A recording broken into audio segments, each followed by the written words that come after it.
Hello, good evening. Welcome to Signature Evening. I am honestly tempted to say, thank God it's Thursday. All right, so it's going to be an amazing night. Okay, we've got a lot on our table, and trust me, you just don't want to miss it. I wish I could just jump to the point of the interview. We have people lined up, interesting personalities that you just don't want to miss. But before we go into all of that, permit me to let you know that we've got a new face in the building. Okay, but before you meet the new face, my name is Christopher Lele. Welcome to Signature Evening. Okay, I'm tempted to say Amali Chawa. Good evening and welcome to the evening show. I mean, this is my space, this is my spot, and unlike he said, whatever he said, that it's my name. My name is Princess Ken Ochoma, and thank you for joining us. Sit back, relax, and enjoy the program. Now, starting off on our night is our highlights in the news. Our first headlines are the Ojiriver holds stakeholders dialogue to commemorate Ford Foundation at 65. And for those that may be wondering what the In the News is all about, it's a segment where we take a look at reports, affecting us in Nigeria, and also things that happened in the news as well, foreign and local. Era of fraudulent land transactions over in Enugu State, says the Surveyor General. And Tanzania President appoints Mgulu Ncheba as Prime Minister. And also tonight we have interviews, okay, one of our segments where we invite interesting, personalities, stakeholders to share their thoughts with us on a particular topic, or shall I say subject, regarding, how it affects us as citizens and of course as, people in general. Tonight we'll be having the likes of Chidi Odinkalu. Trust me, it's not your popular, how will I put it now? Common name, right?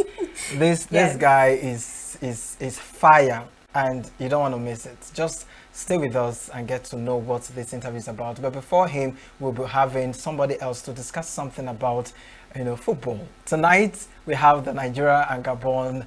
Don't tell us yet how it went, okay? No, I just came from viewing highlights of the match, and trust me, I don't want to get into it yet because the match is still racking my head up. All right, let's get right into our news highlights for this evening.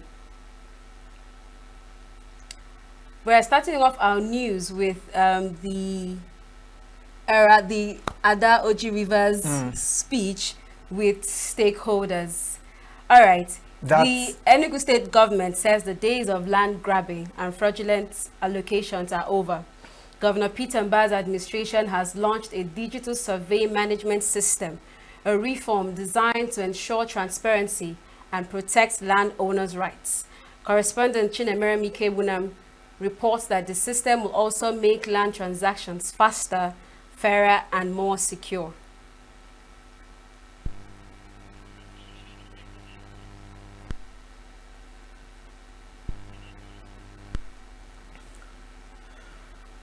In Enugu, women and survivors of sexual and gender-based violence are finding their voices through dialogue and storytelling.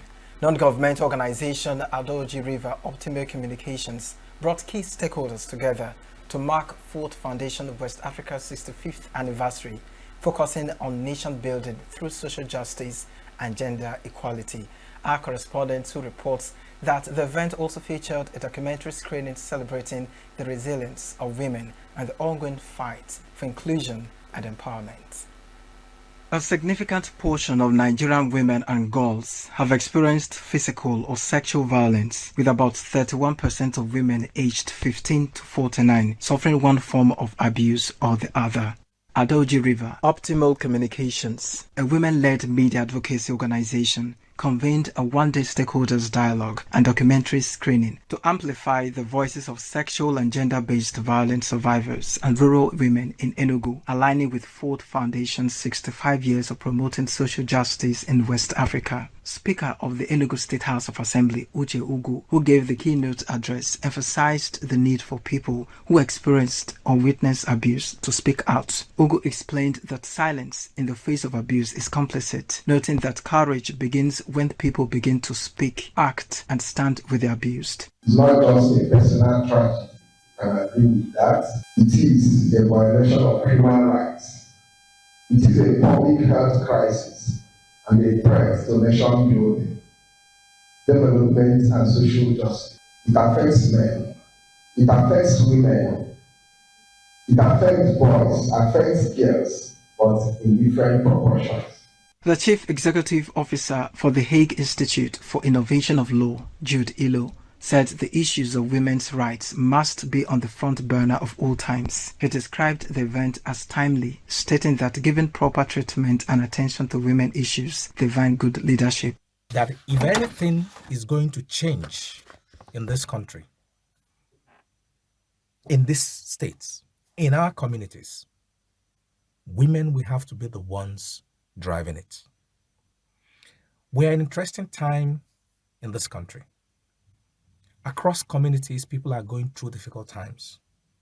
Unhealthful tradition and practices are keeping women chained to a shameful past of toxic patriarchy. There's trouble in the land. Therefore, this event is timely and fundamentally important. We must learn to listen to our women, rely on their agency, and lived experience to make needed changes in our cultures, in our laws, in our hearts. A gender activist and Catholic priest, Reverend Father Mario Ikechukwu, stated that treatment given to women has a lot to do with mindset. He stressed the need for proper sensitization of people on decent behavior, saying the church has a lot of role to play in the campaign against sexual and gender-based violence. I wish to emphasize today that the church is not left out in combating this monster in the society. Enlightenment is very important. Exposure is not how many countries you have traveled to. If you are making a mistake, I need to call your attention to this. Exposure is not about how many countries you have traveled to. Exposure is about openness of mind. The executive director of Ojiriver, Ojiriver, explained that the platform was designed to give voice and attention to women experiencing sexual and gender-based violence. She stressed the need for greater collaboration in addressing some harmful cultural practices and stereotypes that seek to dehumanize the female folk. We are really addressing SGBV, especially the one that is enhanced by socio-cultural practices. Fourth, you have made us to start looking at shifting the norms. Thank you for changing the narrative. Thank you for bettering the lives of the people in the West Africa. And thank you for identifying with Ojiriver Optimal Communication. And so we say congratulations as you mark this milestone of 65 years in West Africa. It is expected that the one-day stakeholder dialogue, which brought together policymakers, traditional leaders, gender advocates, and civil society organizations, will give greater visibility to the efforts of Ojiriver and further strengthen advocacy for gender justice and cultural reforms. In Enugu, Christopher Lele, Signature TV News.